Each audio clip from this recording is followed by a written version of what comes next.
ओम नमो भगवते वासुदेवाय। श्रीमद् भगवत गीता में जब कुरुक्षेत्र के मैदान में अर्जुन के कहने पर भगवान श्री कृष्ण अर्जुन के रथ को बीच मैदान में ले जाते हैं और अर्जुन को समझाते हैं, लेकिन अर्जुन माया के जाल में घिरा हुआ होने के कारण भगवान से प्रार्थना करते हैं कि भगवान मुझे एक निश्चित कल्याणकारक साधन बतलाइए। तो यहाँ पर श्रीमद् भगवत गीता के तीसरे अध्याय के चौथे श्लोक से लेकर 29वें श्लोक तक भगवान कृष्ण ने निम्नलिखित बातें कही हैं। कहते हैं, कर्म किए बिना नैष्कर्म्य सिद्ध रूप कर्मनिष्ठा नहीं मिलती।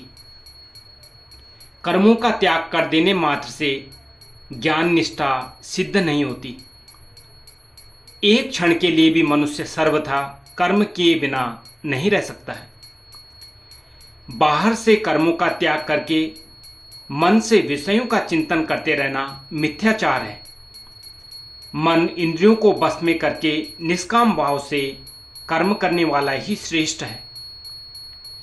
कर्म न करने की अपेक्षा कर्म करना श्रेष्ठ है। बिना कर्म किए शरीर निर्वाह भी नहीं हो सकता है। यज्ञ के लिए किए जाने वाले कर्म बंधन करने वाले नहीं, बल्कि मुक्ति के कारण हैं। कर्म करने के लिए प्रजापति की आज्ञा है और निस्वार्थ भाव से उसका पालन करने से श्रेय की प्राप्ति होती है। कर्तव्य का पालन किए बिना भोगों का उपभोग करने वाला चोर है। कर्तव्य पालन करके यज्ञ से शरीर निर्वाह के लिए भोजनादि करने वाला सब पापों से छूट जाता है। जो यज्ञादि न करके केवल शरीर पालन के लिए भोजन पकाता है वह पापी है।